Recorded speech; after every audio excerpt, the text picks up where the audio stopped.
Yo soy abogado, aparte de legislador. Digo esto porque creo que hay bastantes puntos de contacto entre la abogacía con la comunicación social. Me parece que ambas carreras tienen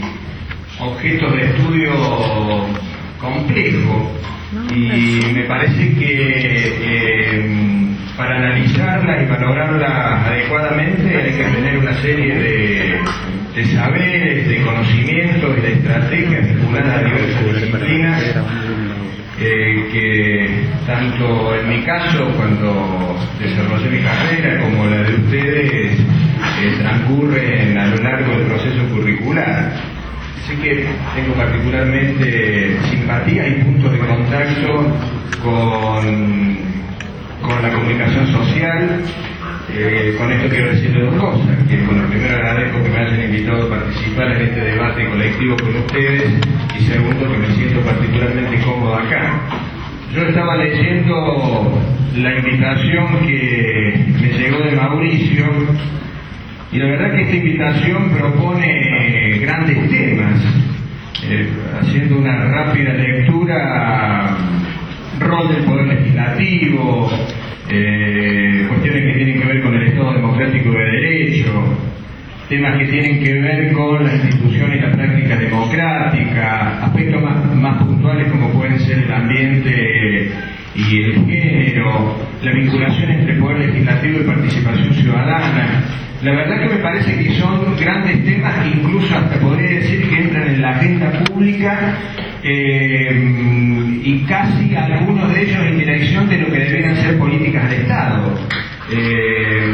Cuando hablamos de política de Estado, claramente hacemos referencia a algo que va más allá del horizonte de un gobierno, de cuestiones que deben ser apropiadas o son apropiadas por la ciudadanía y que más allá de que puedan necesitar una normativa que le dé institucionalidad, claramente exceden ese marco y terminan siendo aprendidas, incorporadas en esa suerte de legitimación social que le da el pueblo, la sociedad, cuando hace propio un proyecto, una idea, una estrategia, fundamentalmente una normativa. La verdad que pensando un poco en voz alta, digo esto en un país que tiene muy pocas políticas de Estado, ¿no? Hace poco conversamos en la Facultad de Ciencias Políticas sobre políticas públicas, precisamente, y hablamos de estos temas, y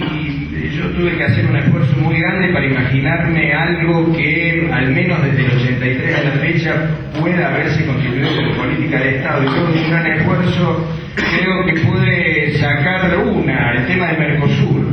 que probablemente ha trascendido el horizonte de cada uno de los gobiernos nacionales que tuvimos del 83 a la fecha y fue asumido por los distintos gobiernos y me parece que también por la gente como una política de Estado. Algo lejos, si se quiere, seguramente ustedes han escuchado el discurso de Asunción de Pepe Mujica en Uruguay. La verdad que siempre me gusta hacer referencia a Pepe porque con su estilo, a pesar de ser un hombre grande de edad, ha sido una suerte de soplo de aire fresco en la política latinoamericana, aunque en realidad también en alguna manera lo era Tabaré Vázquez, pero por su propio estilo de Pepe Mujica. Y él, en ese discurso inaugural, con esa suerte de saber popular que transmite, tengo presente dos conceptos. Uno, cuando hablaba de que los uruguayos debían ejercer lo que él denominaba inteligencias compartidas. Inteligencias compartidas, que después explicó, era que en un proceso democrático había que buscar la síntesis a partir de lo que cada uno sabía hacer, y también propuso como el gran desafío de su proyecto político para su república poder acordar 4 o 5 grandes ejes que se pudieran transformar en políticas de Estado para el Uruguay. Entonces, pienso que algunos de estos temas, parece particularmente referido al ambiente, que forman parte de los ejes temáticos, quizás debiéramos transitarlos, lo debieran transitar ustedes, o la comunidad en general, a partir de este concepto, ¿no? El primer tema que propone la invitación de la cátedra está vinculado al rol del Poder Legislativo y hace una introducción cuando plantea, para la perspectiva de la legitimación discursiva de la democracia, consideramos el Poder Legislativo en tanta caja de resonancia. Yo creo que efectivamente así es, de esa manera. Creo que el Poder Legislativo, en cualquiera de sus ámbitos jurisdiccionales, tanto municipales, yo he sido concejal en mi ciudad, en Río Cuarto, tanto a nivel provincial o en la jurisdicción nacional, es una caja de resonancia, o debiera serlo, de las demandas populares, fundamentalmente. Y creo que tiene, en lo teórico, y después en todo caso explico por qué en lo teórico, que por supuesto me gustaría que también lo fuera en la práctica, pero en eso no estoy tan seguro. Yo diría que no hay una correspondencia entre una cosa y la otra. En lo teórico no cabe duda que en lo que es la tripartición de poderes ocupa un lugar sustantivo. Yo siempre digo que es el poder democrático por excelencia, por dos cosas. Primero, porque son los únicos, el único cuerpo colectivo cuya totalidad de sus miembros es electo por el voto popular. Nosotros en la legislatura somos 70 integrantes, naturalmente que todos hemos llegado a ocupar ese lugar a través del voto popular. En el caso del Ejecutivo son 2 integrantes, y en el caso del Poder Judicial está claro que ustedes deben saber cuál es la nominación, la forma de acceso que tienen los magistrados, que por supuesto no es a través del voto popular. Entonces me parece que hay una suerte de legitimidad enorme en el Poder Legislativo que debiera jerarquizar su rol. Y después, otra cosa que se me ocurre que lo legitima por un proceso, si se quiere, de análisis inverso, es que es el único poder del Estado que se cae cuando hay un golpe de Estado. Si ustedes tienen presente en esta suerte de drama institucional que hemos vivido los argentinos desde la década del 30 del siglo pasado hasta no hace mucho tiempo, cada uno de los golpes de Estado que asolaron estas tierras, la primera decisión política fue la de clausurar el Parlamento. Entonces me parece que cuando analizamos el rol decimos, pucha, si estos dos elementos de análisis realmente debieran terminar generando un grado de legitimación enorme, quizás que lo debiera poner aún en el marco de lo que es el equilibrio de poderes, si se quiere, con un grado de legitimación social superior, pero en la práctica no es así. En la práctica creo que es el integrante pobre de la familia republicana, en esta suerte de hiperpresidencialismo que hay en la República Argentina. Cuando me refiero a hiperpresidencialismo me refiero a hiperejecutivismo, me refiero no solamente al presidente de la nación, sino al gobernador, sino a los intendentes, y esto está absolutamente fuera de matices y de banderías políticas. Esto me refiero casi como una cuestión que va más allá de quienes les ha tocado ejercer responsabilidades ejecutivas en estos niveles jurisdiccionales, sino como un dato de la realidad, un dato que indica que hay una permanente necesidad por parte de los poderes ejecutivos, que tiene que ver con la cultura política argentina, de evitar el equilibrio de los poderes, donde parece que hubiera una necesidad permanente de eliminar o de menguar las atribuciones particularmente del poder legislativo, como si esas atribuciones o ese funcionamiento normal y en igualdad de condiciones que la propia Constitución manda pudiera entorpecer el desarrollo de los proyectos políticos, de los planes de gobierno de los ejecutivos. Entonces, me parece que esto no es una cuestión, y lo vuelvo a repetir, la verdad que voy a tratar de evitar hacer cualquier tipo de crítica, salvo que sea un dato de la realidad muy obvia, no para evitar pelearme con Falo, que por ahí es el que representa el Ejecutivo provincial,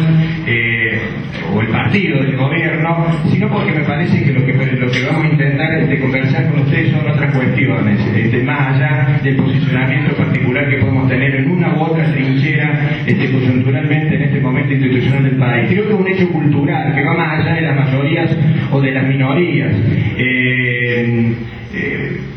Podemos poner por caso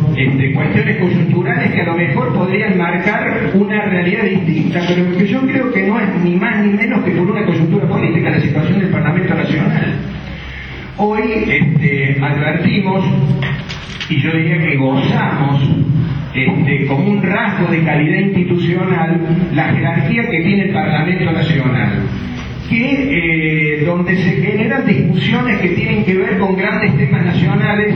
que hasta no hace mucho tiempo parecían ausentes, pero yo creo que es no como una consecuencia de la jerarquización en nuestra cultura política del Parlamento Nacional, sino porque la coyuntura política cambió en Argentina y cambió la relación de fuerza a partir de junio del año pasado. Entonces, a partir de que el oficialismo perdió la mayoría en las cámaras, indudablemente que se genera esta suerte de peso y contrapeso que debiera ser moneda corriente en nuestro sistema republicano, pero que solamente se produce positivamente cuando hay una modificación de la coyuntura política.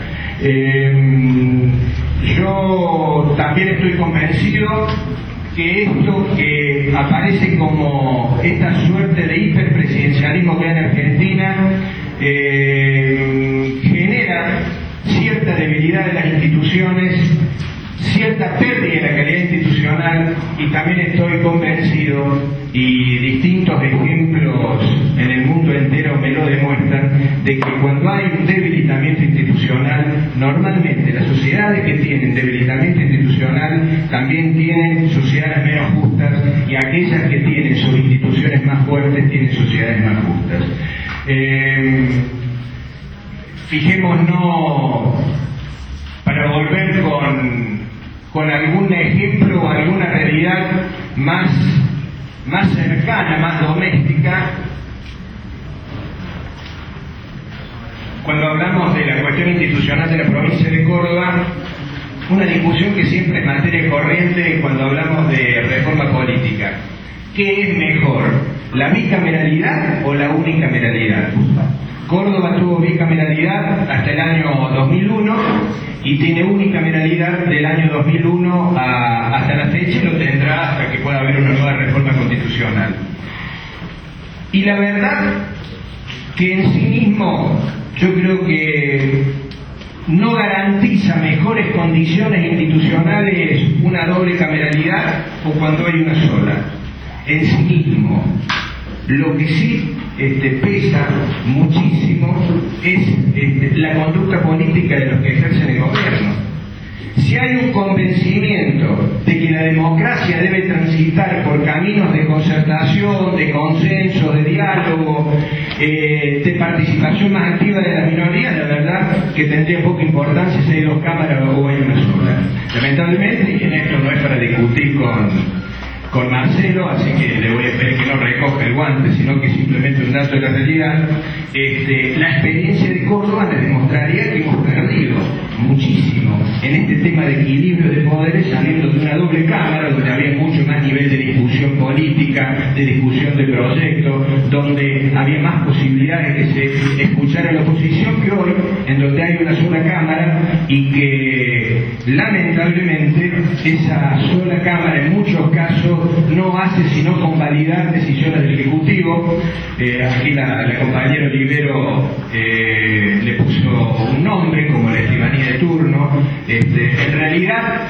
es una definición, una escribanía de lujo, no de turno. En realidad es una definición que a mí me duele, que por ahí uno no resiste la tentación de plantearlo, pero que ninguno de nosotros